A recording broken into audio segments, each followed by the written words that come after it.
એટલે જે દાખલાઓમાં લખાવેલું હતું બધા આયા તો ચાક ગતિવાળા ચેપ્ટરમાં પછી રિપીટ નહીં થાય. જે અમે લખાવેલું એ વધારે વ્યવસ્થિત પાકું કરવાનું. એટલે આના પછીના રાઉન્ડમાં ચેપ્ટર બધાય થોડા અપર લેવલના હશે. અત્યાર સુધી શું ઠીક બીજું ત્રીજું છેલ્લા ચેપ્ટર હતા. હવે થોડા અપર લેવલના આવશે એટલે ગણતા જઈએ. ફરીથી ટોર્ક એક વખત યાદ કરાવી દઉં તો ટોર્ક આપણે શું હતું ગઈકાલે પરમ દિવસે કે આ રીતે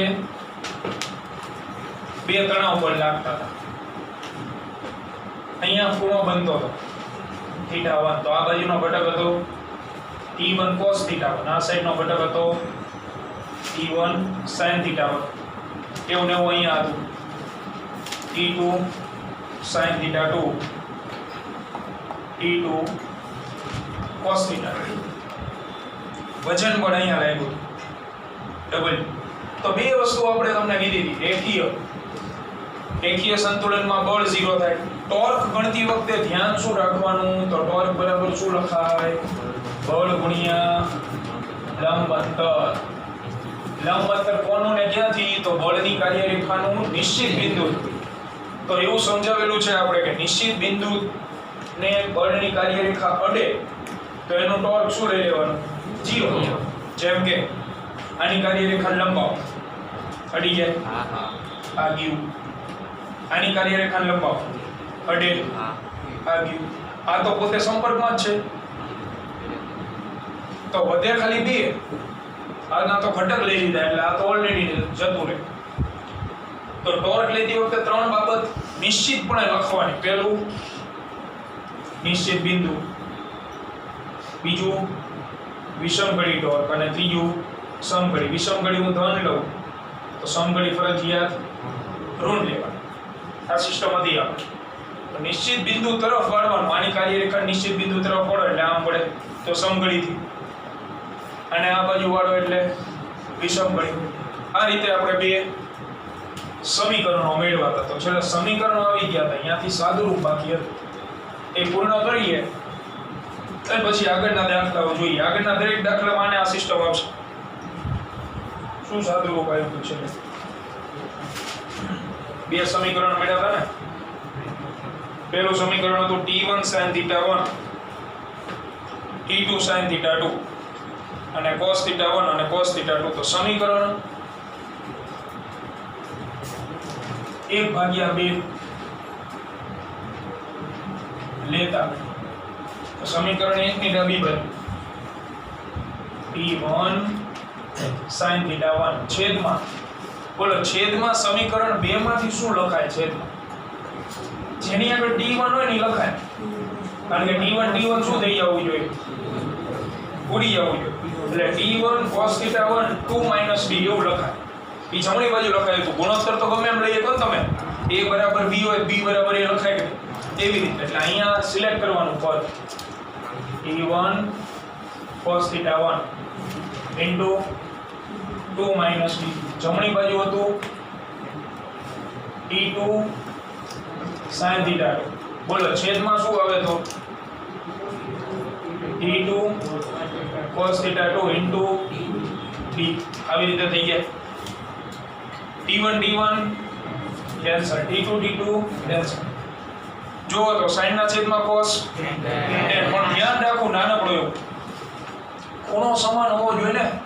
અમુક વિદ્યાર્થી શું કરે આના છેદમાં આ લખે પછી અહીંયા ઈ sin ના cos માં sin ના છેદમાં cos એટલે tan લખે પણ મૂંઝાય કે θ1 લખવાનું θ તો ગુણોત્તરમાં tan લખી જ ન દેખાય.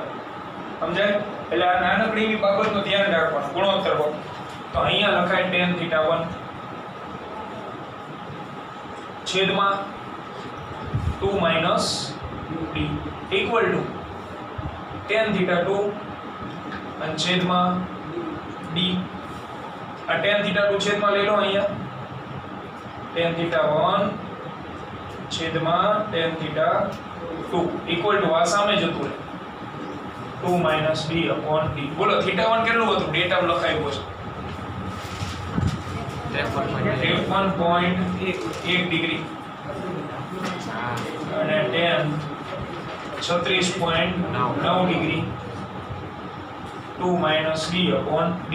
તો લોગ ટેબલમાં નેચરલ tan કાઢો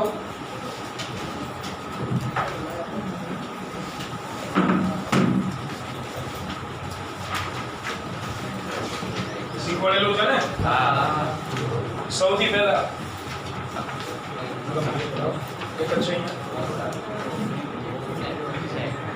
જો સૌથી પહેલા નેચરલ ટેન્જન્ટ કાઢી લેવાનું. નેચરલ ટેન્જન્ટમાં આવી જાઓ એટલે અહીંયા ઉપર ડિગ્રી માપ લખ્યું હશે ખૂણા, તો તમારે પહેલા આને પકડવાનું 53 શું વંચાય ડિગ્રી. એટલે અહીંયા જે ડિગ્રી લખ્યું છે ને એમાં સીધા નીચે હાલતા જાઓ ક્યાં સુધી 53 નો દેખાય ત્યાં સુધી. આ પેજમાં છેલ્લું માપ શું હશે 44. તો અહીંયા નો આવ્યું 53. બાજુના પેજમાં જતા રહો. બાજુના પેજમાં 53 દેખાય છે, મળી ગયું. જ્યાં પહેલી કિંમત છે 1.3270, તો એ તો તમે 53 નું બાજુમાં જોયું. હવે બાજુમાં અહીંયા વિચારો, અહીંયા બાજુ કેટલા છે 1 નો વંચાય 0.1 ડિગ્રી છે. બાજુ કેટલા છે 0.1. તો નાની ડિગ્રી છે જે એ ઉપર દર્શાવી હશે. જો આ બાજુ ઉપરના કોષ્ટકમાં તમે જુઓ તો નાની ડિગ્રી અને મિનિટ બે દર્શાવ્યું હશે. 0.1 ડિગ્રી, 0.2, 0.3 અપ ટુ 0.9 સુધી હશે. તો આપણે બાજુમાં કેટલું જોતું છે 0.1. તો સાદી ભાષામાં કહો તો આને આવી રીતે જોવાય. જો 53 નું 0.1 માં 53 તમારે ઊભામાં જોવાના, એટલે અહીંયા 53 માં પહોંચી ગયા. એનું 0.1 માં જોવાનું. 0.1 નું ખાનું ઉપર અલગ હોય ને, તો ગોતો 0.1 માં તમે જુઓ એનું એટલે 1.3319 લખાય. 3319 પાછળના આંકડા. 1 પોઈન્ટ કેવી રીતે નક્કી કરવાનું? તો પહેલામાં લખ્યું અહીંયાથી, પહેલામાં 1 પોઈન્ટ લખ્યું છે બધામાં, તો 1.3319 થોડું જોતા આવડે. સિમ્પલ વસ્તુ. 53 નું 0.1 માં, તો આને શું વંચાય 36 નું 0.9 માં. એટલે પહેલા 36 માં જતું રહેવાનું છે, ક્યાં સુધી હાલવાનું 0.9 સુધી. તો બોલો 53.1 કેટલા આવ્યા? 53.1 1.3319 છેદમાં આનો જવાબ બોલો 0.7508 કરો આ બંનેનો ભાગાકાર. 1.2 આંકડા હજી હા હંમેશા પોઈન્ટ પછી 4 આંકડા લખવાની ટેવ પાડે. કારણ કે લોગ ટેબલ વાળા બોલો પોઈન્ટ પછી 2 આપી શકતા હતા કે નતા આપી શકતા, એમને 4 લખ્યા. અને જેટલું તમે પોઈન્ટ પછી વધારે આંકડા લખો ને એટલો પરફેક્ટ જવાબ આવે. એટલે આપણે ટેવ ફિઝિક્સમાં રાખવાની. મિનિમમ પોઈન્ટ પછી કેટલા લખશું 4, તો આ 4 આંકડા લખ. હવે ચોકડી ગુણાકાર ડી અહીંયા ગુણાય ઇક્વલ ટુ 2 માઈનસ ડી. આ ડી આ બાજુ આવતો રહે પ્લસ થઈ જાય, જેમાંથી હું ડી કોમન કાઢી નાખું તો વધે શું 1.7739 બી પ્લસ બી ઇક્વલ ટુ 2. તો ડી કોમન કાઢો 1.7739 પ્લસ 1 એટલે 2.7739 એટલે થઈ જશે 2.7739 ડી ઇક્વલ ટુ 2. તો ડી બરાબર 2 ભાગ્યા 2.7739 કરો કેલ્સીમાં 2 ભાગ્યા 2.7739 0.71 મીટર. કારણ કે જેમ તેમ તો આપણે અંતર શોધ્યું ને, એટલે અંતરનો એકમ શું આવે મીટર. ઝડપથી આને પૂર્ણ કરો અને પૂર્ણ થાય એટલે સ્વાધ્યાયનો છે 9મો દાખલો, એની રકમ તરત વાંચો.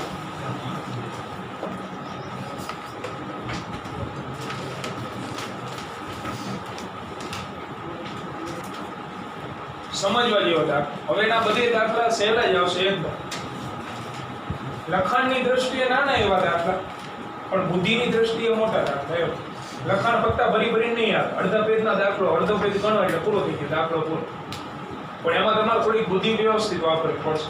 રકમ વાંચતા જાઓ અને વિચારતા જાઓ. તો રકમમાં તમને કીધું છે કે એક કારનું દળ 1800 કિલોગ્રામ છે અને તેની આગળની અને પાછળની ધરીઓ વચ્ચેનું અંતર 1.8 મીટર છે. ધરી કોને કહેવાય? આ ઘડિયાળ હોય એના સેન્ટરમાં જે કાંટા જેવું હોય એને ધરી કહેવાય ને. તો તમે વિચારો ગાડી હોય, ગાડી એમાં અહીંયા આગળનો એક ટાયર અને અહીંયા પાછળનો એક ટાયર, એ બેને જોડતો જે સળિયો છે એને કહેવાય એક્સેલ. આ એક્સેલ થી અને એક્સેલ નું કનેક્શન કોની હારે હોય? ધરી સાથે. આગળના ટાયરની ધરી, આ પાછળના ટાયરની ધરી. તો બે ધરીઓને જોડતો સળિયો એને કહેવાય એક્સેલ. બરોબર. આ આગળની એક્સેલ અને પાછળની એક્સેલ એ પ્રમાણે બે વચ્ચેનું અંતર તમને આપી દીધું છે 1.8 મીટર. તો એની આકૃતિ, રફ આકૃતિ બનાવી પહેલા. અહીંયા એક કાર ઉભેલી,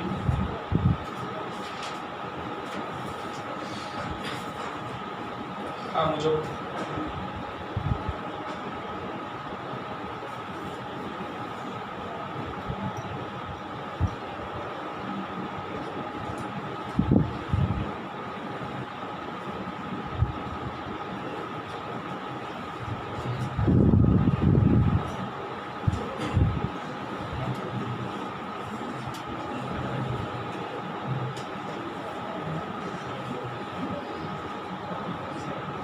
આ રીતે એક ગાડી છે. એટલે તમે એવું વિચારી શકો કે અહીંયા ઉભેલી ગાડી ને આપણે ખાલી બળનું કામ છે એને લગતી આકૃતિ પરીક્ષામાં નથી દોરવાની. પરીક્ષામાં કઈ દોરવાની એની ચર્ચા કરી. સીધો ફ્રી બોડી ડાયાગ્રામ શીખવાડી છે ખબર નહીં. અહીંયા હશે ધરી અને આગળનું બીજું ટાયર ઓલી બાજુ હશે જે આપણને દેખાય નહીં. એટલે અહીંયા એક કાર ઊભી એવું તમે એ સાઈડથી જુઓ એટલે કારનું આગળનું વ્હીલ દેખાય અને એની ધરી દેખાય. એક્સેલ એ તમને ન દેખાય. આમ હોય એક્સેલ તો તમને ખાલી એક્સેલ નો કયો ભાગ દેખાવાનો? એટલે આ રહ્યો. આ આગળની એક્સેલ હોય આમ કરીને આમ હોય. એવી જ રીતે આ હોય પાછળની એક્સેલ. આ બંને વચ્ચેનું ડિસ્ટન્સ તમને આપેલું છે. વાંચો કેટલું છે? 1.8 મીટર. તો 1.8 મીટર. આ આગળની અને પાછળની ધરીઓ વચ્ચેનું અંતર. આગળ વાંચીએ તો પહેલા તો અમુકની જૂની બુક હશે, જૂની એડિશન એટલે ગયા વર્ષની, એમાં કારનું વજન એવું લખ્યું છે. તો એ વજન ચેક નાખજો, એ દળ આપ્યું. અને આ વર્ષે જેને બુક ખરીદેલી હશે એને દળ લખેલું હશે. બરોબર. તો વજન વાળા વજન ચેક નાખજો. વજન શેમાં હોય? ન્યૂટનમાં. વજન એટલે બળ થાય અને આ કિલોગ્રામ છે એટલે દળ આપેલું. પછી આગળ વાંચીએ તો આગળ કીધું છે તેનું ગુરુત્વ કેન્દ્ર. ગુરુત્વ કેન્દ્ર એટલે સેન્ટર ઓફ માસ. આગળની એક્સેલ થી 1.05 મીટર પાછળ રહેલું છે એટલે આ છે આગળની એક્સેલ. અહીંયાથી 1.05 પાછળ અને સેન્ટર ઓફ માસ બે ટાયરની વચ્ચે જ હોય કે પણ એવું બનીએ કે આગળ પેસેન્જર વધારે અથવા પાછળ વધારે હોય તો સેન્ટર ઓફ માસ કઈ બાજુ ખસે? જ્યાં દળ શું હોય? વધારે. એટલે અહીંયા 1.05 મીટર દૂર રાખવું એટલે અહીંયા ક્યાંક હશે. એટલે કયા ટાયરની નજીક થયું સેન્ટર ઓફ માસ? પાછળ. એનું રીઝન સીધું હશે કે પાછળના સીટની અંદર બેઠેલા જે પેસેન્જર હોય અથવા વ્યક્તિ હોય એની સંખ્યા આગળની સાઈડ બેઠેલા એની કરતા કેવી હશે? વધુ. તો આપણે ઓલો તકતી વાળો દાખલો નતો જોયો? એમાં દ્રવ્યમાન કેન્દ્ર કઈ બાજુ ખસતું હતું? વધુ દળ તરફ. એટલે આ બાજુ આપેલું છે થોડુંક એવું. જે ડિસ્ટન્સ ક્લિયર કટ કહી દીધું આપણને 1.05 મીટર. જ્યારે તો આ પાછળનું ડિસ્ટન્સ શું થાય? આ કેટલું થાય? 1.8 માંથી 1.05 બાદ કરી દો 0.75 મીટર. તો હમણે જે દયા દ્રષ્ટિ કરી દીધી આપણે આગળના દાખલામાં એવી દયા દ્રષ્ટિ દરેક વખતે નહીં હોય. કારણ કે આગળના દાખલામાં ફેર શું હતો? આકૃતિ આપી દીધી, બુદ્ધિ જ નથી દોડાવવાની. આપણે આપી દીધું સીધે સીધું અહીંયા એ કહી દીધું હતું કે આ W છે એટલે વજન બળ, આ D આપી દીધું. અહીંયા દોરી હતી એટલે તણાવ બળ. તો આ આકૃતિમાં કંઈ આપેલું નતું. ખાલી આપણે તણાવ બળ સિવાય બીજી કોઈ માહિતીની જરૂર જ નહોતી. આમાં આકૃતિ જ નથી. હવેના દાખલામાં આપણે વિચારતું થવાનું. ખાલી આવી રીતે શુદ્ધ રકમ લખીને આપી હશે. તમારે એના ઉપરથી રફ આકૃતિ દોરવાની હવે આઈડિયા આવી જાય. જો ફ્રી બોડી ડાયાગ્રામ બનાવી આના ઉપર તરત ખબર પડી જાય. તો ફ્રી બોડી ડાયાગ્રામ બનાવીએ તો પહેલા રકમ પૂર્ણ વાંચી લો. શું વસ્તુ મેળવવાની કીધી છે? શું ગોતવાનું કીધું? પાછળના આગળ અને પાછળના પૈડા મળે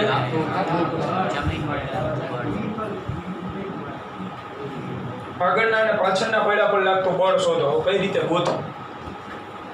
તો ન્યૂટનનો ત્રીજો નિયમ. આ ટાયર રહ્યું એ જમીન ઉપર જેટલું બળ લગાડતો હશે એ નીચે હશે, તો એટલું જ બળ જમીન છે એ ટાયર ઉપર કઈ બાજુ લગાડશે? ઉધ્વ દિશામાં. મળી ગયું ને? એ જ ગોતવાનું આપણે. પૈડા પર લાગતું બળ શોધો.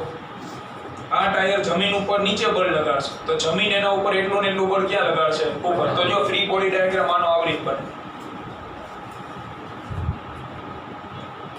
આ આપણે લઈ લઈએ જમીન. આ છે આગળના બે વ્હીલ, આ પાછળના બે. તો આગળના વ્હીલ જમીન ઉપર નીચે બળ લગાડશે, એટલું ને એટલું બળ જમીન એના ઉપર ઉપરની સાઈડ બળ લગાડશે. તો આને કહેવાય રિએક્શન ફોર્સ. એટલે એને આપણે લખાય રિએક્શન હોવાથી આર. અને આ કોના વડે લાગતું રિએક્શન છે? આગળના બંને પૈડા વડે. બંને પૈડા વડે હોવાથી લખાય બગડો. બે ગણું હોય છે ને, જે આમાં ન દેખાય. જો કે તમે સમજી શકો, આગળનું આ ટાયર અને આ બાજુ રહેલું ટાયર બે જમીન ઉપર એક જ હરખા બળ લગાડે, તો જમીન બંને ઉપર કેવા બળ લગાડે? એક જ હરખા, પણ વિરુદ્ધ દિશા. એટલે આને કહેવાય 2r. તો અહીં લખવાનું 2r. એ કોણ છે? તો આગળના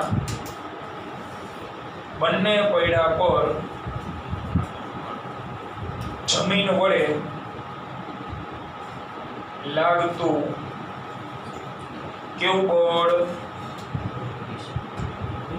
રિએક્શન, યાની પ્રતિક્રિયા બળ. નહીતર તો બળની સંજ્ઞા F લખે જ આપણે, પણ ન લખાય. રિએક્શન છે ને પ્રતિક્રિયા છે. બીજું અલગ પાડવું પડશે થોડું, તો અલગ અહીંથી પડે.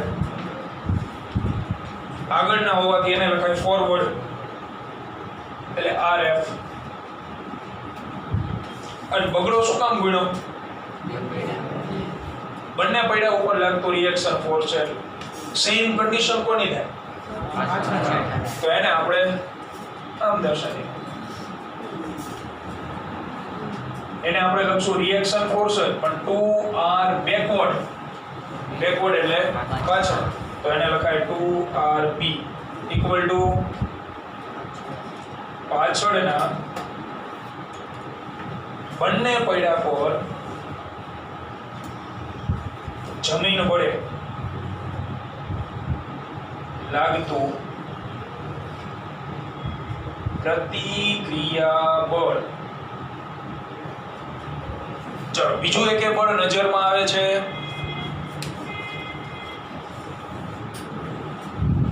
હવે કઈ તો આ બે અનનોન થયા. ગોતવું છે ને ઉપર RF ને RB તો તમને ગોતવાના કીધા છે. ખાલી બે અનનોન, કંઈક નવું હશે તો જ મળશે ને.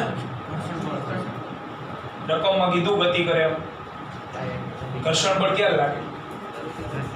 ગતિ થતી હોય તો કીધું રકમમાં, તો ઘર્ષણ બળ નો આવે. બીજું કઈ વિચારો, વિચાર શક્તિ ખીલે.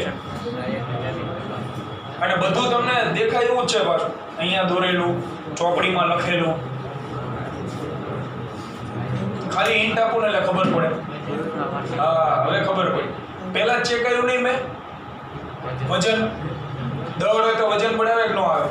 હવે અહીંયા તમને ચોખ્ખું કહી દીધું છે. આ દેખાયું. અમુક મુદ્દા ક્લિયર કટ યાદ રાખવાના. જ્યાં જ્યાં વર્તુળ ગતિ ત્યાં ત્યાં કેન્દ્રગામી બળ. એવું ને એવું. જ્યાં જ્યાં સેન્ટર ઓફ માસ ત્યાં ત્યાં વજન બળ.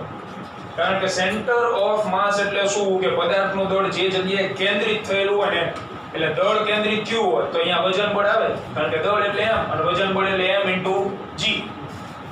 તો અહીંયા વજન બળ લાગશે, વચ્ચે નહીં લાગે. આ હિન્ટ આપી દીધી એમને. જો જે આપણને આપેલું હતું આકૃતિમાં આગળના દાખલામાં આવી રીતે. અહીંયા આ પરિણામ નતું દર્શાવ્યું D. એટલે વજન બળ રકમમાં દળ જોઈ જાવ ને તમે, પહેલું જ વાક્ય લખ્યું એટલે 1800 કિલોગ્રામ વજન બળ હોય, પછી બાકીની વાર્તા કરવાની. તો વજન બળ આવશે પાછળના વ્હીલની નજીક, એટલે અહીંયા દર્શાવો.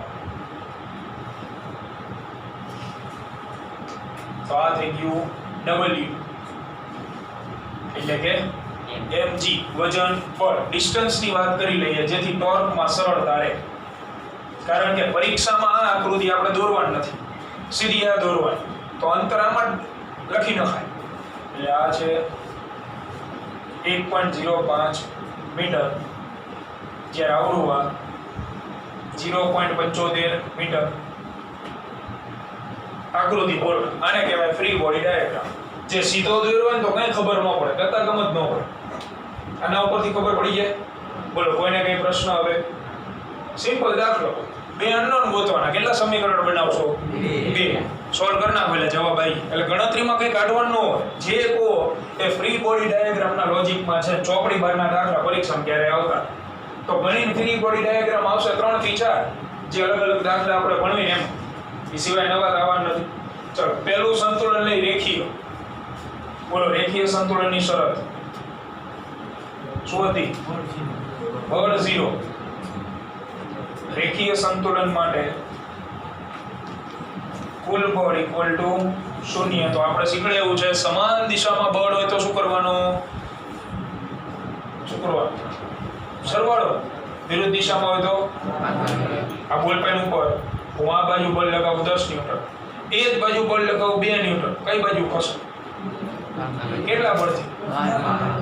12 ન્યૂટન. આ બાજુ 10 ન્યૂટન લગાવો અને આ બાજુ 2 ન્યૂટન, કઈ બાજુ ખસે? આ બાજુ. પણ હવે કેટલા બળથી? 8 ન્યૂટન. એટલે અહીંયા જો રેખીય સંતુલનની વાત કરી, આડા બળ તો છે નહીં, ઊભા છે. આ બે કઈ દિશામાં? ઉપર. એટલે ધન વાય થઈને 3 અક્ષ હોય, x હોય આમ, y હોય ઉપર, z હોય તમારી સાઈડ. આગળના દાખલામાં આપણે રેખીય સંતુલન લેતા હતા, એટલે ધન x ઋણ x. આ ધન વાય દિશામાંથી આ બે સમાન દિશામાં છે એટલે સરવાળો, તો 2rf વત્તા 2rb. બોલો, વજન બળ ક્યાં છે? નીચે. નીચે હોવાથી ધન લેવાય ઋણ. અને આમ તો આ બે કરતા કેવી દિશામાં? વિરુદ્ધ દિશા હોય એટલે અહીંયા માઈનસ ઇક્વલ ટુ 0. w જમણી બાજુ જતું રહે,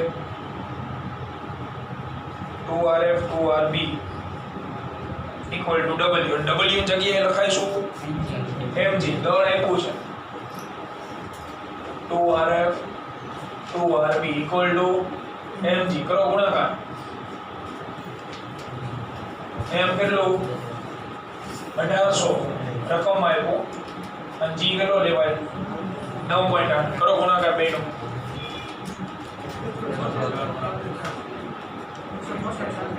176 સમીકરણ નંબર 1 તો આવી ગયું 1. આવું નવું શું ગોતશું? સમીકરણ બીજું. બેનો લોભની રીતે ઉકેલ કરો એટલે જવાબ આવી ગયો. બીજા સમીકરણ માટે હું કયું સંતુલન લઈશ? ચાક ગતિ. તો બોલો, ચાક ગતિય સંતુલનની શરત કુલ ટોર્ક 0. તો મેં એક બાબત કીધી હતી, જ્યારે ચાક ગતિય સંતુલન લો એટલે 3 વસ્તુ લખી જ નાખવાની. પહેલું નિશ્ચિત બિંદુ, બીજું સંજ્ઞા વિષમગળી ટોર્ક અને સમગળી ટોર્ક. ત્રણેય નક્કી કરી નાખવાનું બરાબર. બોલો, આમાં તો દરેક જગ્યાએ એક એક બળ લાગે એટલે નિશ્ચિત બિંદુ સેન્ટર ઓફ માસ ને લેવલ. એટલે આને હું લઈ લઉં નિશ્ચિત બિંદુ. એટલે આ બળનો વહીવટ તો ગયો, એટલે આ થઈ ગયો નિશ્ચિત બિંદુ O. નામ આપી. વિષમગળી ટોર્ક ધારો કે ધન, સમગળી ઋણ, ગમે લઈ શકો. ટોર્કનું સૂત્ર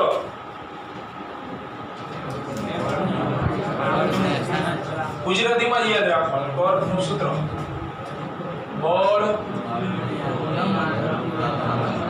સીધું બળ ગુણ્યા લંબચળ. લખાવીએ હાલો. અહીંયા ટોર્ક, અહીંયા નિશ્ચિત બિંદુ લીધું, આ તો ગયું. કયા બે વધ્યા? આ બે. બોલો, આને હું ગમે એમ લંબાવું એની દિશામાં, નિશ્ચિત બિંદુ નડે તો એનું ટોર્ક લાગશે ને. હવે કઈ બાજુ વાળવાની કાર્યરેખા?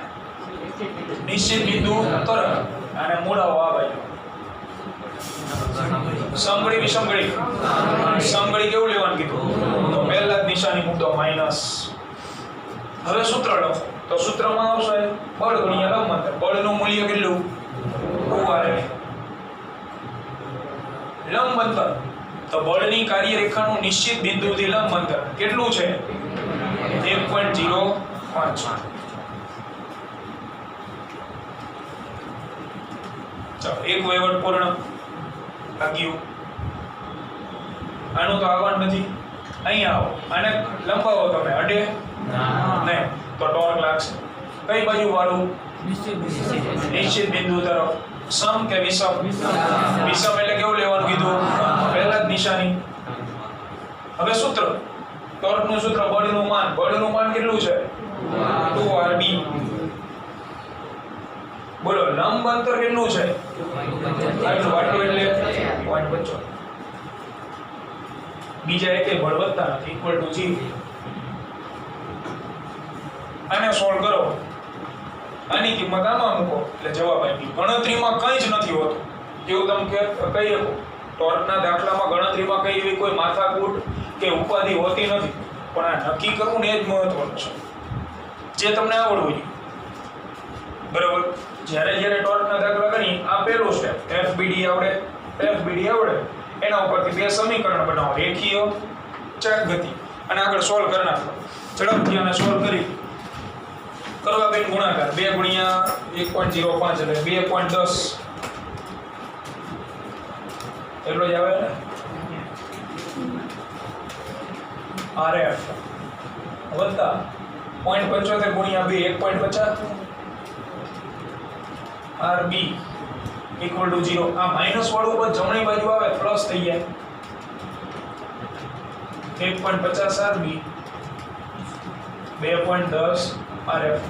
તો RB ને હું કરતા બનાવી દઉં તો 2.10 RF છેદમાં 1.50 કરો ભાગાકાર. 2.10 ભાગ્યા 1.50 એટલે 1.4 RF. સમીકરણ નંબર 2.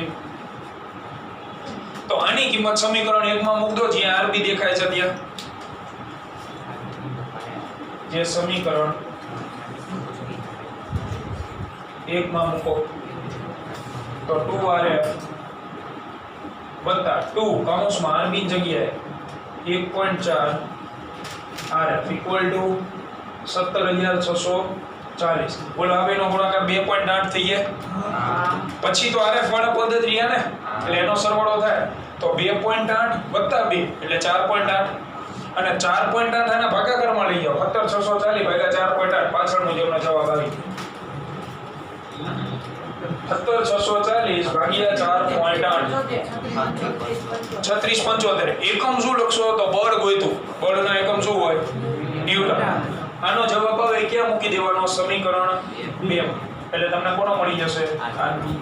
બોલો આવડે? ઝડપથી પૂર્ણ કરો. પરીક્ષામાં આને દોરવાનું નથી.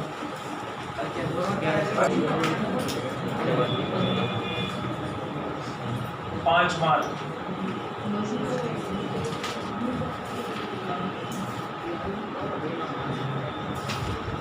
તો પહેલી વાત કે રકમમાં આકૃતિ નહીં આપી. NCERT ની બુકમાં જે આકૃતિઓ ઉદાહરણમાં આપેલી હોય છે એ સોલ્યુશનની આકૃતિઓ હોય છે.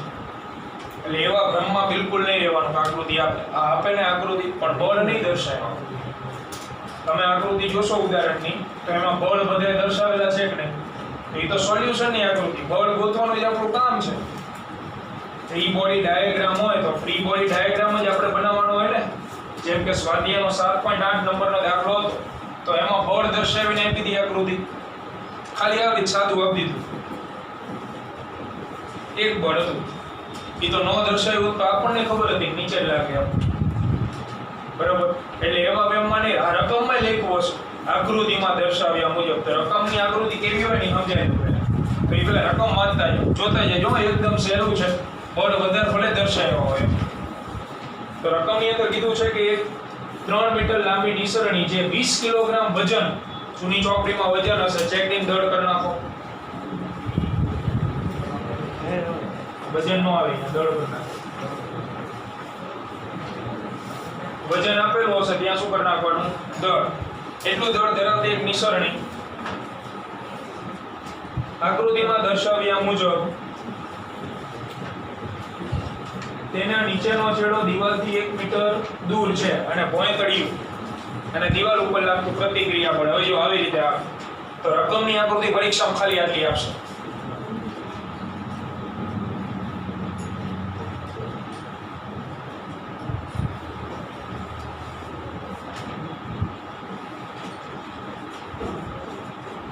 આ છે દિવાલ અને આ છે ભોંયતળિયું.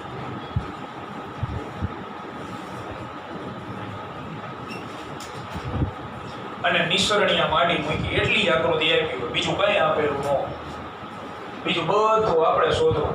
તો જોતા જઈએ. તો સૌથી પહેલી કે દિવાલ જે છે ને એ રકમમાં છો ને એટલે રકમમાં ચોખ્ખું લખ્યું દિવાલ ઘર્ષણ રહિત છે.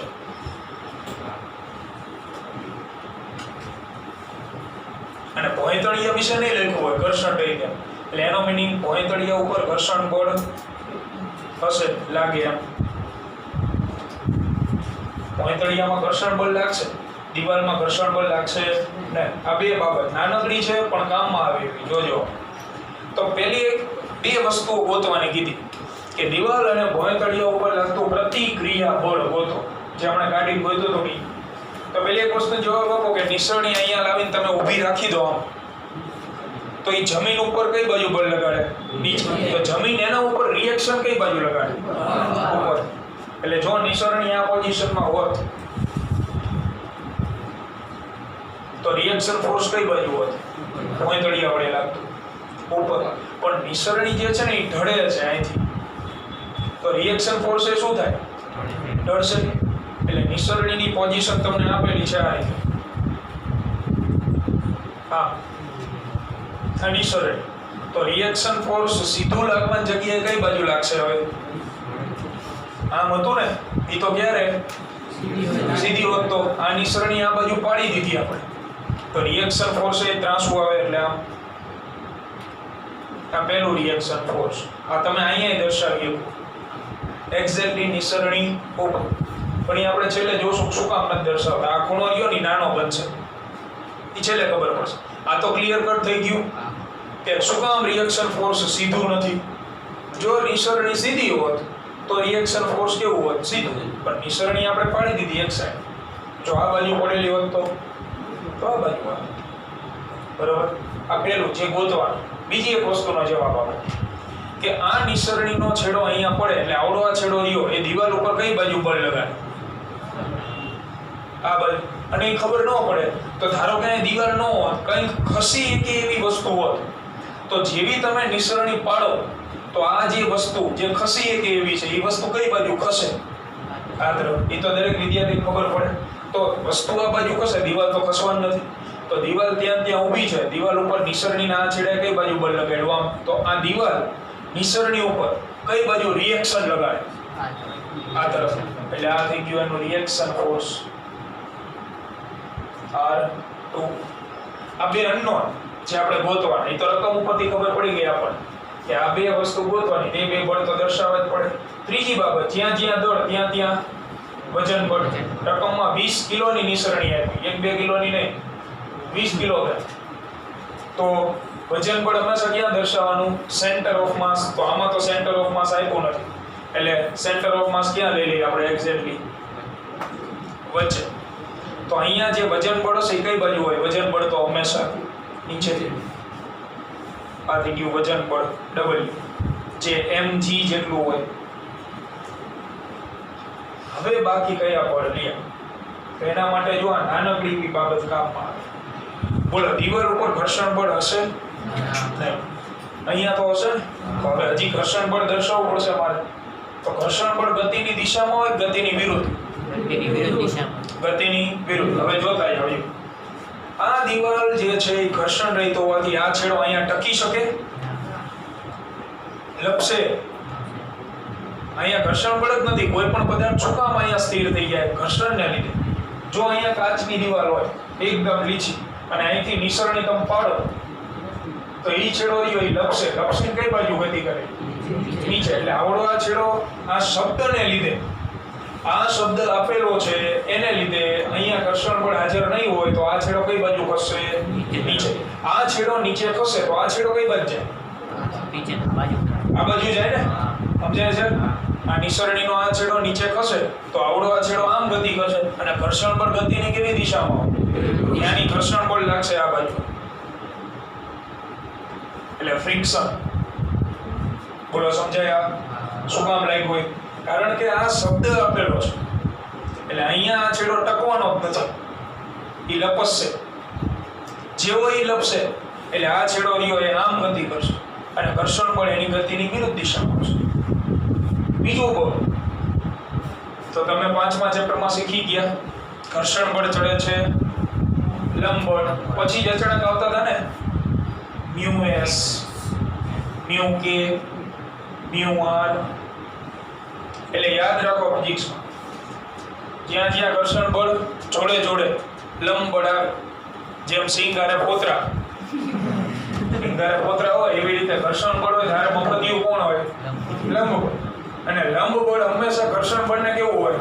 લંબ. નામ ઉપરથી લંબ બળ કઈ દિશામાં હોય? જે સપાટી હોય કે નહીં એ સપાટીને લંબ. તમે આવા એફપીડી શીખી ગયા, ઢાળ ઉપર પદાર્થ હોય તો આનું લંબ બળ ક્યાં આવે? સપાટીને લંબ. હા, ઘર્ષણ બળ આ બાજુ લાગે એટલે અહીંયા ઘર્ષણ બળ આમ છે તો લંબ બળ ક્યાં આવશે?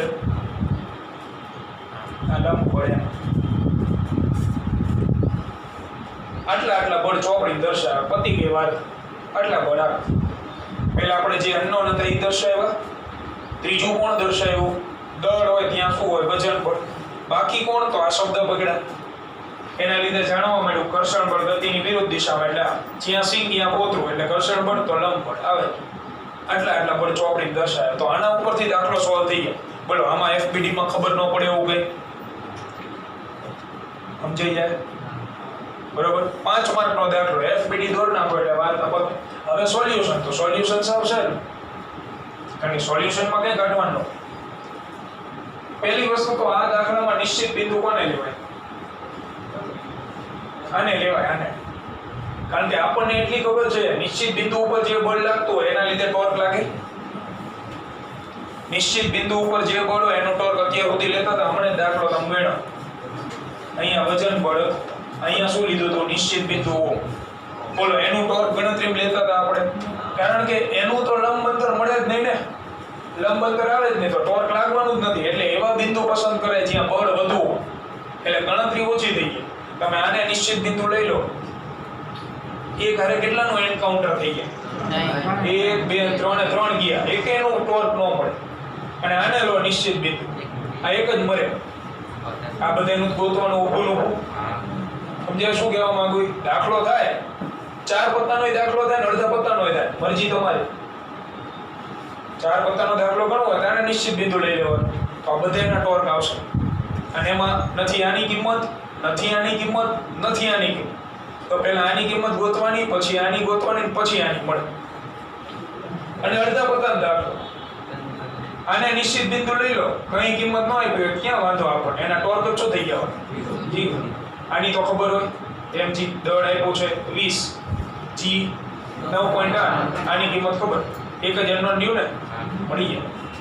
બોલો ખબર પડે કે નથી પડતી? આવડે ને? તો એફપીડી દોડ નાખો, સમય નથી એટલે આવતીકાલે આપણે અહીંથી સીધે સીધું ગણતરી શરૂ કરશું.